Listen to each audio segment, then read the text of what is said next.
Paz do Senhor, meus irmãos, minhas irmãs. Mais um dia maravilhoso que o Senhor nos tem dado. Esse Senhor, dono desse imenso mundo. E pesquisando, irmãos, nós descobrimos tanta coisa, tanto conteúdo, que precisamos mesmo de uma vida eterna para conhecer nosso Deus. Veja bem, irmãos, lá em Gênesis, na primeira folha da Bíblia, nós já vamos ver que Deus estava lá e com a sua palavra, o verbo chamado Jesus Cristo, tudo ele fez. A imensidão das águas, tudo. Mas tem um detalhe que eu nunca tinha pensado. É que esse Deus sempre existiu. Era muito fácil, da época da minha infância, quando alguém dizia: e Deus criou os céus e a terra, e fez o primeiro homem, e as árvores, e os animais, né? Mas eu nunca tinha pensado que ele já existia. Então um dia veio a pergunta: e quem fez Deus? Quem sempre existiu. Não cabe no raciocínio de nós, seres humanos, simples mortais, saber quem é Deus. E ele sabia de toda essa nossa preocupação, e ele nos enviou Jesus Cristo. Porque se nós tivéssemos alguém igual a nós para conversarmos, então nós seríamos mais felizes. E quando Jesus veio e disse que era o Filho de Deus, ele foi morto. Blasfêmia, disse. Mas ele voltou, e voltou com tudo. E sabemos que hoje o seu Espírito está conosco, nos consolando, nos ajudando, nos dando vida.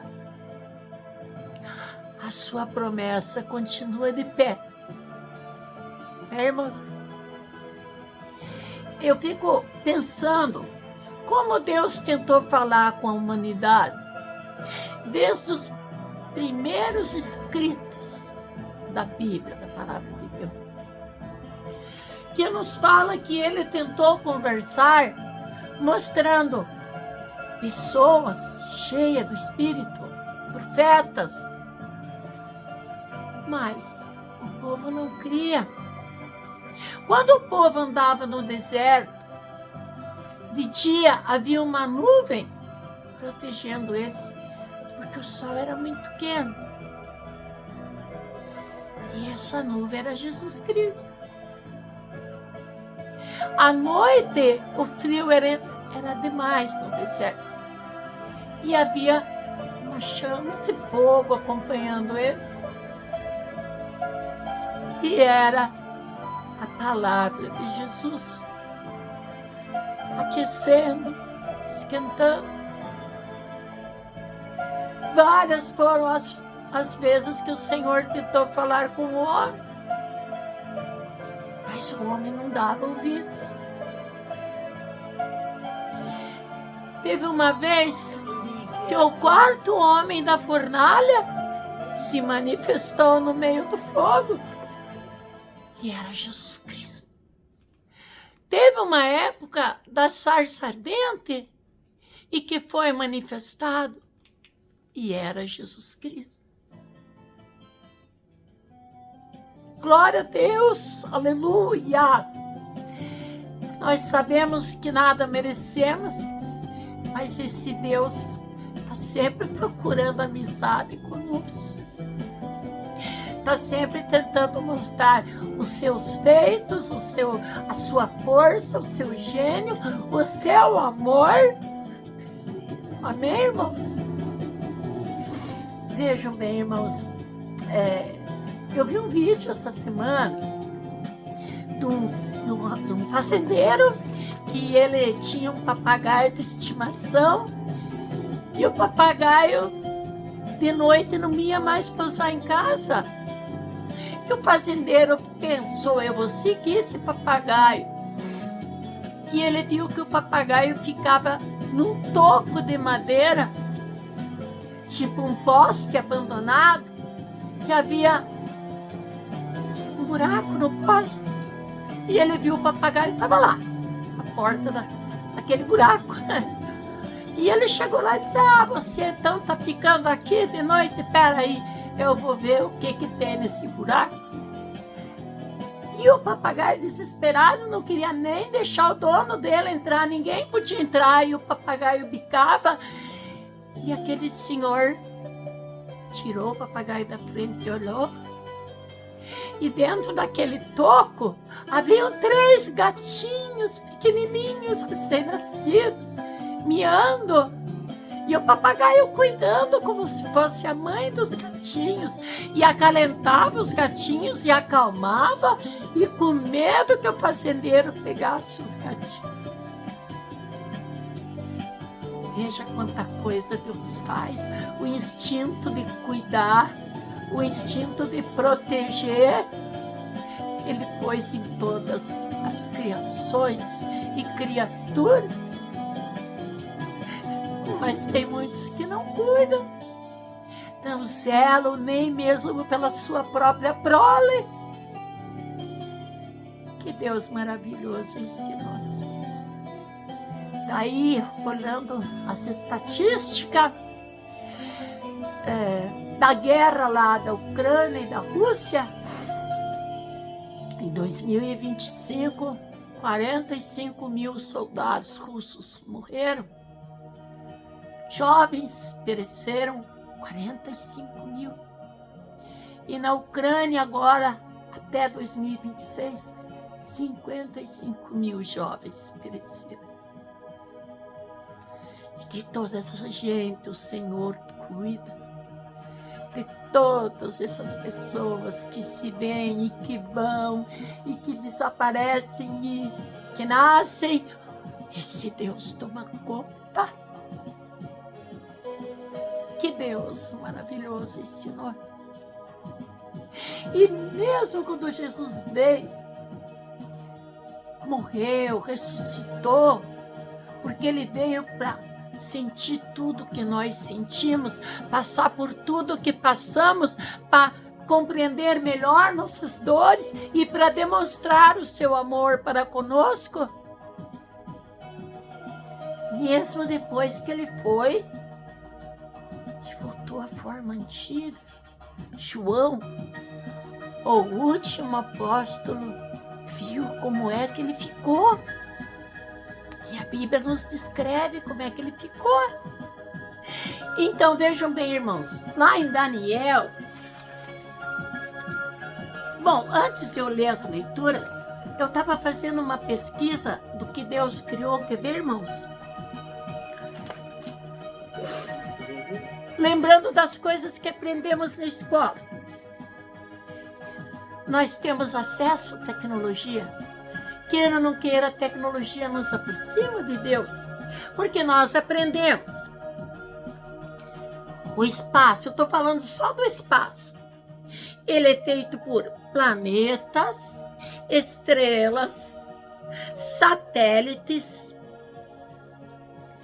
que são corpos celestes,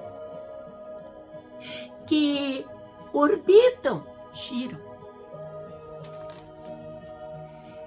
ao redor de astros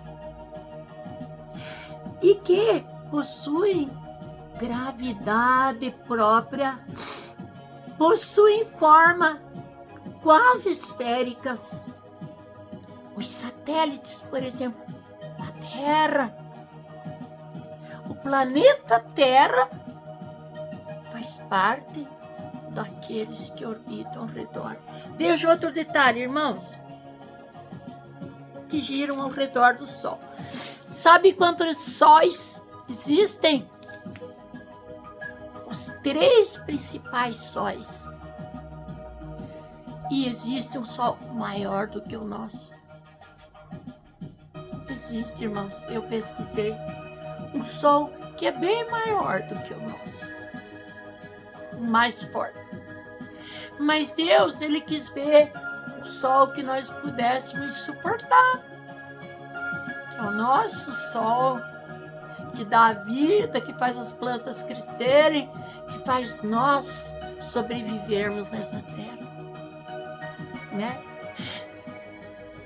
E que as estrelas são formas de corpos celestes gigantescos compostos de plasma, gases de hidrogênio e hélio. Como ele colocou lá em cima. E o que você vai falar mais? Quando Daniel queria ver o Criador, sabe quem que Deus mostrou? Jesus. Quer ver, irmãos? Antes de Jesus nascer, quer ver? Daniel 10, 5. Quando Daniel queria conhecer a Deus, olha o que ele viu. E levantei os meus olhos e olhei e vi um homem vestido de linho e os seus lombos cingidos com ouro fino de ufaz, e o seu corpo era como turquesa, e o seu rosto parecia um relâmpago, e os seus olhos como tochas de fogo, e os seus braços e os seus pés como cor de bronze assacalado, e a voz das suas palavras como a voz de uma multidão. E só eu, Daniel, eu vi aquela visão. Os homens que estavam comigo não a viram. Não obstante, caiu sobre eles um grande temor e fugiram, escondendo-se. Fiquei, pois, eu só e vi esta grande visão. E não ficou força alguma em mim. E transmudou-se em mim a minha formosura em desmaio. E não retive força alguma. Prestaram atenção, irmãos? O homem vestido de branco, cingido com ouro nos seus olhos. De repente, nós vamos lá no Apocalipse, depois que Jesus Cristo morreu e ressuscitou, e João foi jogado na ilha de Patmos, e ele teve a visão. Quer ver, irmãos? Apocalipse 1 e o verso... Deixa eu ver... O verso 17. João falou: e eu, quando vi, caí a seus pés como morto, e ele pôs em mim a sua destra e disse-me: não temas, eu sou o primeiro e o último, e o que vive e que fui morto. Mas eis que aqui estou vivo para todo sempre. Amém. E eu tenho as chaves da morte e do inferno. Escreve estas coisas que tem visto, e os que são, e os que depois dessas hão de acontecer. Então veja bem, irmãos, o mesmo homem que Daniel, 700 anos antes de Jesus nascer, viu, agora 33 anos depois, João viu. E ele disse: eu sou aquele que tive morto e hoje vivo. Entendeu, irmãos? Então vejam bem que importância isso daqui, irmãos. Olhe bem, irmãos. Nas cartas olha a oração, olha agora o que eu vou mostrar para vocês. Epístola dos Colossenses. Paulo escreve ao pessoal de Colossos. Olha o que ele escreveu sobre Jesus Cristo. Olha o que ele escreveu. Ele nos tirou da potestade das trevas e nos transportou para o reino do Filho do seu amor, em quem temos a redenção pelo seu sangue, a saber, a remissão dos pecados, o qual é a imagem do Deus invisível, o primogênito de toda a criação, porque nele, Jesus Cristo, foram criadas todas as coisas que há nos céus e na terra, visíveis e invisíveis, sejam tronos, sejam dominações, sejam principados, sejam potestade. Tudo foi criado por Ele, Jesus, e para Ele. Ele é antes de todas as coisas. Por isso ele falava, antes que houvesse dia, eu era. Oh, glória a Deus! E todas as coisas subsistem por Ele. Ele é a cabeça do corpo da igreja. É o princípio, é o primogênito dentre os mortos, para que em tudo tenha preeminência, porque foi do agrado do Pai que toda a plenitude nele habitasse, e que, havendo por ele feito a paz pelo sangue da sua cruz, por meio dele reconciliasse consigo mesmo todas as coisas, tanto as que estão na terra como aquelas que estão nos céus. A vós também, que no outro tempo éreis estranhos e inimigos de Deus no entendimento pelas vossas obras más, agora, contudo, vos reconciliou, aleluia, no corpo da sua carne, pela morte, para perante ele vos apresentar santos e irrepreensíveis e inculpáveis. Se, na verdade, permanecerdes fundados e firmes na fé, e não vos moverdes da esperança que é em vós, do evangelho que tendes ouvido, o qual foi pregado a toda criatura que há debaixo do céu, e do qual eu, Paulo, estou feito ministro. Que linda essa leitura, irmãos! Que maravilha essa leitura! Vejam bem as promessas do Deus que fez a terra, o céu e tudo que há. Grande e maravilhoso é esse Deus. Não cabe a nós julgar, somos ou não somos merecedores. É Ele que julgará a nossa causa. Amém, irmãos? Por isso eu digo, leiam essa leitura maravilhosa que está em Colossenses, irmãos, no capítulo 1, já lá desde o início, mas aqui é no verso 12 em diante, 13 em diante, que nos dá essa e maior esperança, não é? Então, que o Senhor Jesus Cristo tome conta de nossas vidas, corpo, alma e espírito, que estejam preparados para aquele que sempre será para nós a última, única e maior esperança de tudo aquilo que nós já fizemos e já tivemos. Não é mesmo? Que Deus esteja com vocês todo o tempo, todo espaço, todo lugar. E vos dê muita fé, porque é a fé que vai nos levar aos pés do Senhor Jesus Cristo. Muita esperança e muita alegria. Paz do Senhor, meus irmãos, agora e para sempre. Amém? Amém. Parou e travou o comercial.